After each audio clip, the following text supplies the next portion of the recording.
దేవుడు, నీ మనస్సును మార్చే దేవుడు, నిన్ను మెత్తగా చేసే దేవుడు, నిన్ను బాగు చేసే దేవుడు, నీ కఠిన హృదయాలను తీసివేసే దేవుడు, రాతిగల హృదయాలను తీసివేసే దేవుడు. మనస్సు, మన కుటుంబం బాగుంటే చాలండి, ఇంకొకరిని నువ్వు బాగు చేయాల్సిన అవసరం లేదు. మన కుమారులు, మన కుమార్తెలు వాళ్ళు మంచి మార్గంలో, మంచి స్టడీలో, మంచి మన సరి అయిన మార్గంలో ఉంటే చాలు. దేవుని మార్గంలో ఇంకేమి నువ్వు ప్రపంచంలో ఏమి చేయాల్సిన అవసరం లేదు. దేవునికి స్తోత్రం. మన కుమారులను మన మార్గంలో కాకుండా, మనము నడిచిన మార్గంలో కాకుండా దేవుని మార్గంలో నడిపించు. దేవుడు సంతోషిస్తూ ఉన్నాడు నేను బట్టి. హల్లెలూయా. ఈరోజు మనం ఏ విధంగా ప్రవర్తించాము తండ్రి అనుకుంటున్నాం. మనం అయ్యా నేను పాపములో పుట్టాను, పాపముతోనే ఉన్నాను, ఇంకా పాపం నన్ను వెంటాడుతుంది. దేవుడు అంటున్నాడు, నీ పాపం వదిలిరా, నీ పాపం వదిలిరా నా దగ్గరికి అంటున్నాడు. దేవుడు ఆయన 2024 సంవత్సరాల క్రితము లోకం మీదకి వచ్చినప్పుడు పాప రహితుడిగా వచ్చాడు. దేవునికి స్తోత్రం. పాపము లేనటువంటి వాడుగా వచ్చాడు. కానీ మనుషులందరూ ఏం చేశారు? పాపముతో నింపబడి తన కొరకు, ఈ లోకము కొరకు దేవుడు ఆ పాపమునంతా తన మీద మోపుకున్నాడు. హల్లెలూయా.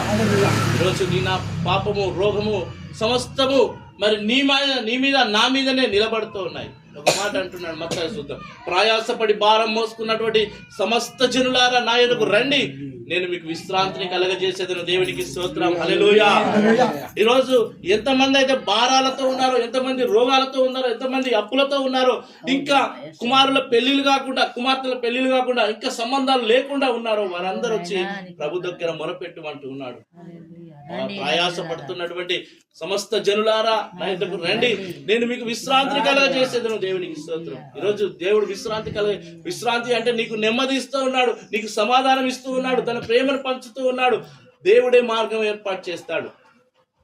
ఈరోజు మాకు తెలిసినటువంటి ఒక బ్రదర్ ఉన్నాడు, తనకి ఇద్దరు కుమార్తెలు. ఒక కుమార్తె పెళ్లి చేశాడు, కానీ ఒక కుమార్తె పెళ్లి చేయలేకపోయాడు.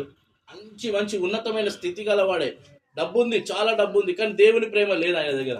ఒకరోజు అంటున్నాడు, అనేక సంబంధాలు చూస్తున్నాడు కానీ ఎక్కడ సంబంధం దొరకట్లేదు. ఆయన అన్నాడు చివరిలో, ప్రభువా ఒక్కసారి మీ దేవుణ్ణి ప్రార్థన చేయండి, నా కుమార్తె బాగుపడుతుందేమో, ఆమెకు సంబంధం వస్తుంది. అనేక పూజలు చేస్తున్నాడు, ఎందుకంటే పెళ్లి కాకపోతే కొన్ని పూజలు చేస్తారట.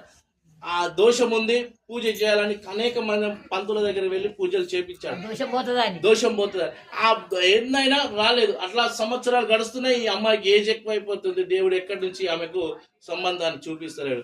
ఒకరోజు మందిరానికి తీసుకొచ్చాడు. ఇట్లనే తీసుకొచ్చి, అయ్యా మా బిడ్డ కలిసి ప్రార్థన చేయనప్పుడు సంఘం అంతా కలిసి ప్రార్థన చేశారు. ప్రభువా ఈ బిడ్డకు మంచి సంబంధం కలగాలి ప్రభువా, మంచి జ్ఞానం కలిగినటువంటి కుమారుడు కావాలి ప్రభు అన్నప్పుడు దేవుడు చక్కటి ఒక MRO ఆఫీసర్